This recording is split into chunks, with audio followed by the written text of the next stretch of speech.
Joining us now to review some of the headlines of today's newspapers from around the world is our Rice News analyst, Emmanuel Efeni.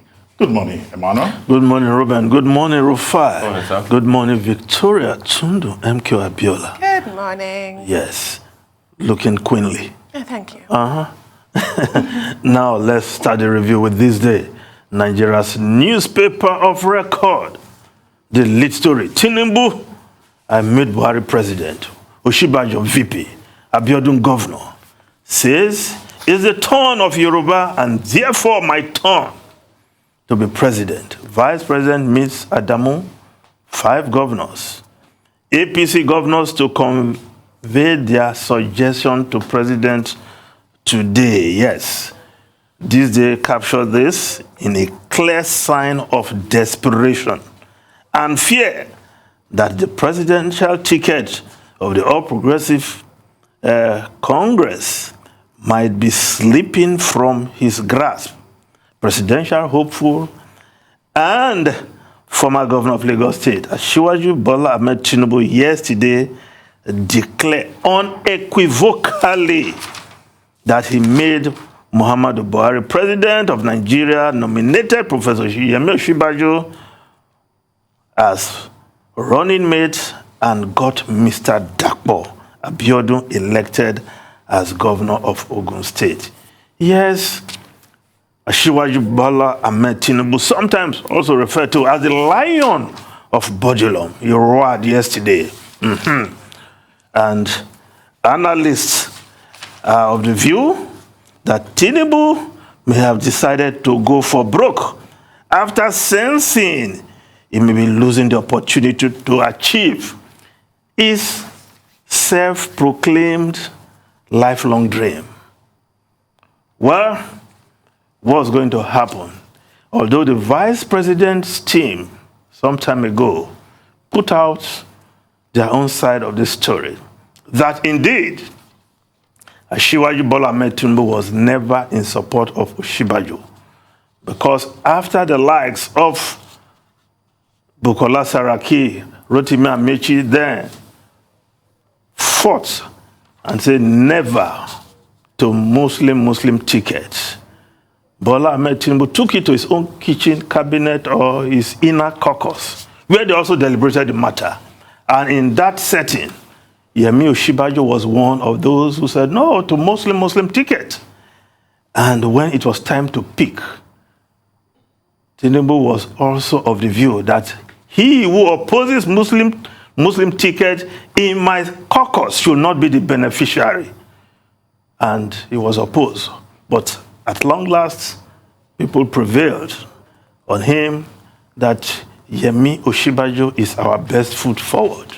Well, but now that Bola Ahmed Tinubu, the Jagaban of Bogu, the Asiwaju of Lagos, has come out smoking, what does it portend for the APC convention in a few days' time? If he doesn't get the presidential ticket, will he rock the boat? Yes, history tells us that Bola Ahmed Tinubu, Asiwaju Bola Ahmed Tinubu, can put forward a candidate and support somebody else. He did it before in Lagos.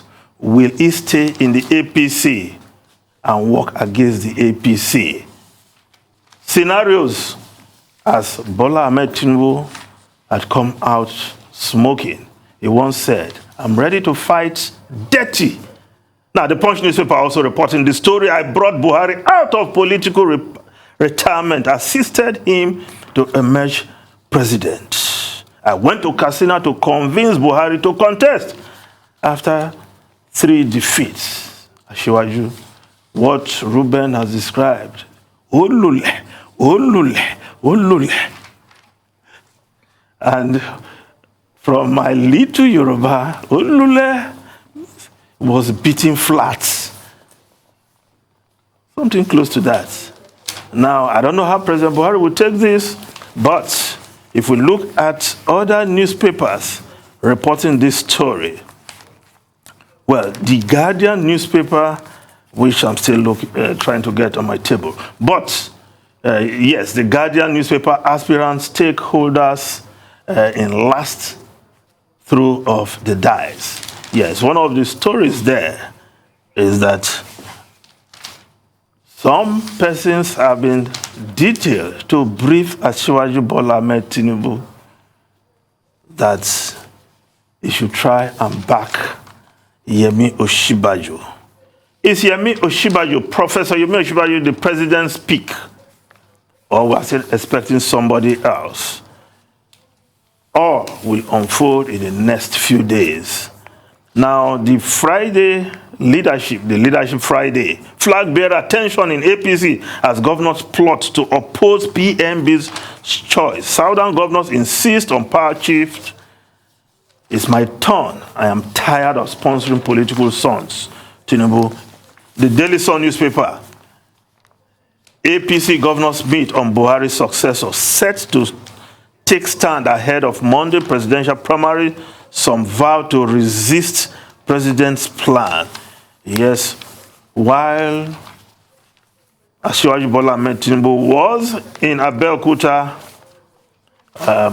spewing what he said, of course, gentleman, Professor Yemi Osinbajo was meeting with governors and the chairman of the APC. Well, the game is on, and let's look at what the independent newspaper, the Daily Independent newspaper, is reporting. Mop up weapons among Fulani youths, Dambazao. Yes, former Minister of Interior, retired Lieutenant General Abdurrahman Dambazao has called for urgent cleanup of weapons and drug among the Fulani youths as part of practical solutions to the ugly trend of kidnapping in the country. Does this tie to what the prelate of the Methodist Church revealed about his captors? That they were on drugs, they were of certain extraction, and they were not from the southeast. So, is the security agency doing anything about this? And this call was made at a conference titled Exploring the Contemporary Challenges Facing Pastoralism and Fulbe. And it was co-organized by the Meiji Allah Cattle Breeders Association of Nigeria. They know the problem. How come the government is not dealing with this problem? Now, the foreign newspapers quickly. Now, the Times of London, a glorious day, even for the Prince of Wales. Yes, the Times of London. Yes, the Prince of Wales. Wales. I think some pun intended there, referring to Prince Louis, the little Prince Louis, who was screaming and blocking his ears, the deafening thunderous roar of jets saluting the Queen. It was a deafening celebration, as it were. But the Queen will not be able to be at St. Paul's service today because, of course, age taking its toll. The celebration also yesterday taking its toll on the Queen, so she will not be at that service. Now, the Financial Times, OPEC lifts output to cool out price rally. Cartel bows to U.S. pressure. Riyadh, Washington tension ease. Russian shortfall covered. And, of course, the New York Times, President Biden. Enough, Biden asserts, demanding law to ban assault-style weapons, laments killing fields, and decades of inaction as he presses Congress to do the needful, to debate, take action on gun control. But will this Congress react to that? Ruben Rufai and Tundu. Well, I guess it's not just in Nigeria that politicians put themselves and their interests first, because I don't understand how this is a gun debate in America. How can that be a debate? If they had done the right thing after Sandy Hook, Uvalde would not have happened. So when you juxtapose that with that incendiary outburst by Asiwaju Tinubu, The old Olule outburst. Yeah, the very one. Talking about how the Muslim ticket wouldn't fly, not because it's not representative of Nigeria, no, but because Bukola Saraki wanted to be Senate president and you can't have the top 3 as Muslims. I thought, what? So we just have nothing to do with the way they factor things at all, the general public, nothing whatsoever. I mean, that's the way of politicians. And that's why I think I keep quoting the words of Shada Gold, that said politicians say they'll build bridges where there are no rivers. It's always about them. It's always about the White Elephant Project. It's always their ambition. It's always about me being king.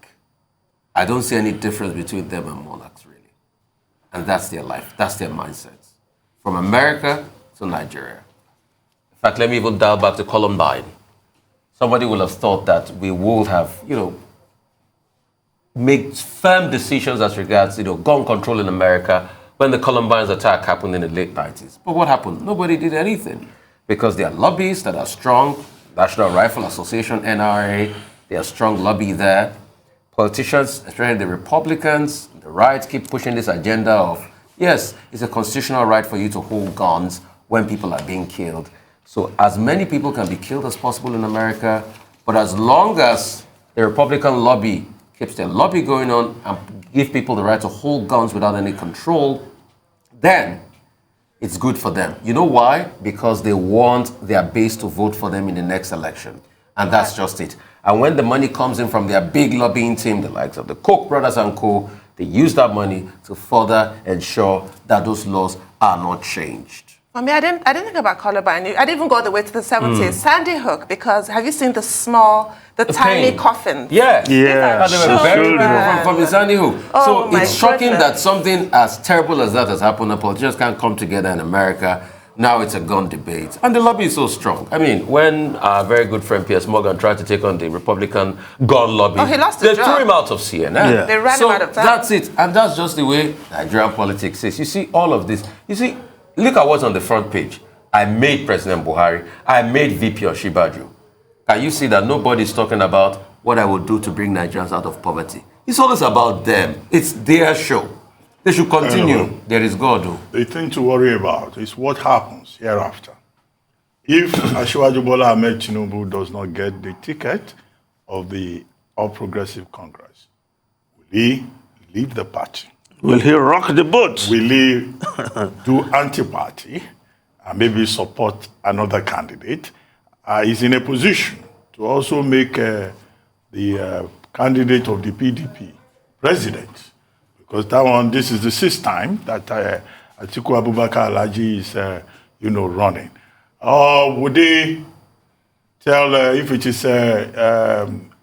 Professor Yemi Osinbajo who is given the ticket, will he say he should hand it over to him? Because he says, bring me the presidency, it is my turn. So would Osinbajo say, okay, I will step down? Or will quite a number of people on the day of the convention step down and say, okay, we will allow Asiwaju Bola Ahmed Tinubu, who made us, to continue. So there will be more interesting drama ahead, coming from the APC most certainly. Although I hear that some governors have been going to the villa to say whoever the president chooses, we will support the person. But the more important thing, the most important thing, how will Nigerians react with their PVC? Some people tell me that, once the president decides, that is it. And I say, well, the commentariat will be watching and will be here. Ruben, let me tell you something that will not happen if Asiwaju does not get the ticket. On that election day, you can be sure no bullion van will enter his premises. Well, it's okay, Emmanuel.